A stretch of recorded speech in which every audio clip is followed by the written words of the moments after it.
उपराष्ट्रपति चुनाव में होगी क्रॉस वोटिंग, तो क्या इंडिया की जीत हो गई है पक्की। दोस्तों 9 सितंबर को देश को नया उपराष्ट्रपति मिल जाएगा, लेकिन उससे पहले राजनीतिक गलियारों में चर्चा इस बात को लेकर गर्म है कि आखिर दोनों उम्मीदवारों में से किसकी जीत तय होगी। और इसी को लेकर शिवसेना यूबीटी के मुखपत्र सामना में इस चुनाव की संभावनाओं और गणित को लेकर दावा किया जा रहा है कि इस बार इंडिया गठबंधन के उम्मीदवार की जीत हो सकती है, जिसे लेकर एनडीए खेमे में खलबली मच गई है। आपको बता दें कि राजनीतिक गलियारों में इन दिनों उपराष्ट्रपति चुनाव को लेकर सरगर्मियां तेज होती जा रही है। 9 सितंबर को होने वाले चुनाव को लेकर बीजेपी भले ही अपनी जीत का दावा कर रही है, लेकिन राजनीतिक जानकार इसे एक बड़ा खेल मान रहे हैं। ये दावा किया गया है कि शिवसेना यूबीटी के मुखपत्र के संपादकीय में लिखा गया है कि प्रधानमंत्री नरेंद्र मोदी की कार्यशैली से नाराज बीजेपी के ही कुछ सांसद क्रॉस वोटिंग कर सकते हैं, जिससे एनडीए को हार का सामना करना पड़ सकता है। संपादकीय में आगे लिखा है कि उपराष्ट्रपति पद पर काबिज होने वाला व्यक्ति राज्यसभा का सभापति भी होता है।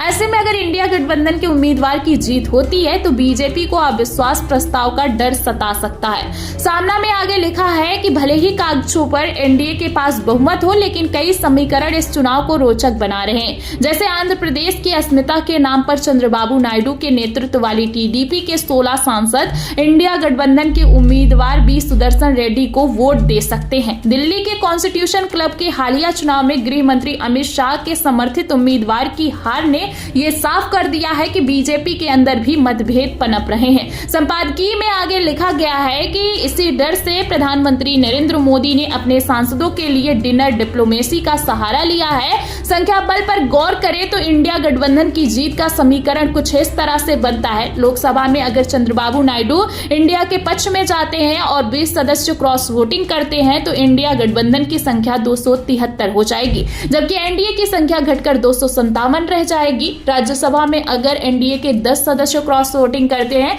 तो इंडिया गठबंधन के पास 97 और एनडीए के पास 102 वोट होंगे। दोनों सदनों के कुल वोटों को मिलाया जाए तो इंडिया गठबंधन को 370 और एनडीए को 359 वोट मिल सकते हैं, जिससे इंडिया गठबंधन की जीत तय मानी जा रही है। अब बीजेपी की डिनर डिप्लोमेसी काम करेगी या फिर क्रॉस वोटिंग से एनडीए को बड़ा झटका लगेगा, ये तो 9 सितंबर को ही साफ हो पाएगा। फिलहाल आप सभी का इस पर क्या कहना है, कमेंट में अपनी राय जरूर दें।